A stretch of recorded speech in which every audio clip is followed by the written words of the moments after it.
Halo semuanya, it's me DWC, welcome to Dapur Noob, dapurnya para pemula. Di video kali ini, Dapur Noob bakal bikin mac and cheese. Mac and cheese ini dibikinnya pakai rice cooker loh, jadi cocok banget buat anak kosan. Yuk kita buat sama-sama.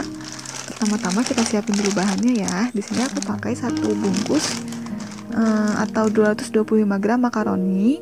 Kemudian air secukupnya untuk merebus makaroninya. Kemudian 1 gelas susu cair atau 250 ml susu cair, kemudian 1 bungkus keju cheddar yang ukuran 165 gram aku parut. Kemudian untuk bumbunya di sini aku pakai bawang putih 2 siung, kaldu bubuk, lada, dan juga garam masing-masing 1 sendok teh. Ini disesuaikan sama selera ya, kalau yang suka asin boleh ditambahin. Kemudian ada tepung terigu 1 sendok makan dan juga margarin 1 sendok makan. Nah itu aja bahan-bahannya, simple kan? Hal yang pertama kita lakuin adalah merebus makaroninya terlebih dahulu. Jadi kita merebus makaroni itu juga di dalam rice cookernya. Kita masukin makaroninya semua 1 bungkus itu, kita masukin, kemudian kita tambahkan air secukupnya sampai semua makaroninya terendam dalam air. Nah kalau udah gini langsung kita tutup rice cookernya dan kita nyalain. Kemudian jangan lupa dicek tombolnya apakah udah ke cook atau belum. Kalau misalnya masih warm jangan lupa dipindahin ke cook, soalnya kalau misalnya di warm terus makaroninya nggak bakal mateng.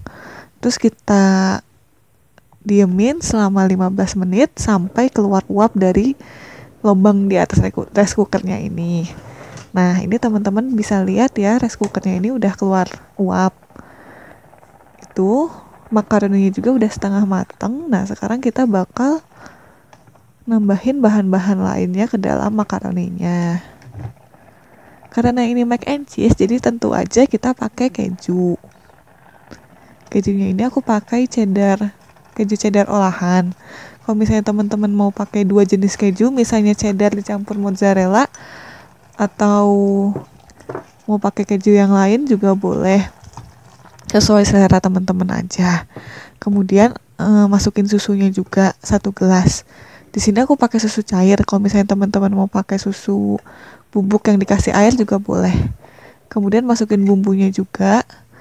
Ini aku pakainya masing-masing 1 sendok teh ya, kaldu bubuk sama garamnya, dan ladanya setengah sendok teh.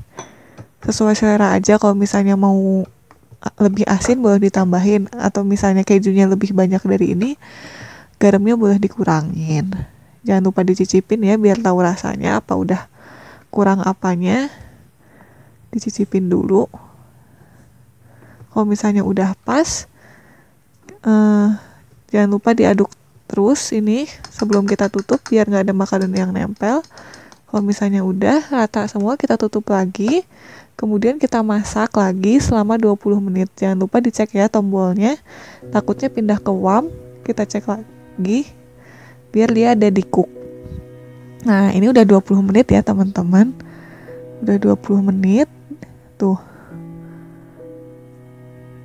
sausnya udah nempel ke makaroninya dan udah kental, tandanya udah jadi mac and cheese-nya. Sekarang kita bakal cicipin ya. Kalau misalnya teman-teman mau makaroninya anget terus, aku saranin buat dikeluarin dulu dan jangan dimasukin terus di dalam rice cookernya ini. Soalnya kalau dia di dalam rice cooker terus, dia bakal padat gitu, jadi kayak skotol gitu, dan kurang creamy. Tapi kalau misalnya teman-teman mau yang padat gitu juga diamin aja di dalam rice cooker terus. Kalau misalnya lebih suka teksturnya mac and cheese yang creamy, yang sausnya lumer gitu, aku saranin buat dikeluarin dari rice cookernya. Nah ini udah jadi mac and cheese-nya. Yuk kita makan sama-sama. Itadakimasu. Nah teman-teman, walaupun makaroninya ini dibuat dalam rice cooker, tapi rasanya nggak jauh kok sama yang dibuat di kompor. Malah aku bilang ini lebih enak dan lebih praktis. Jadi teman-teman boleh coba ya, misalnya buat anak kos yang nggak punya kompor, yang di kosannya nggak ada kompor, cuma punya rice cooker aja, ini bisa banget dibuat. Nah, segitu dulu video dari aku ya. Thank you for watching. See you in next video. Bye.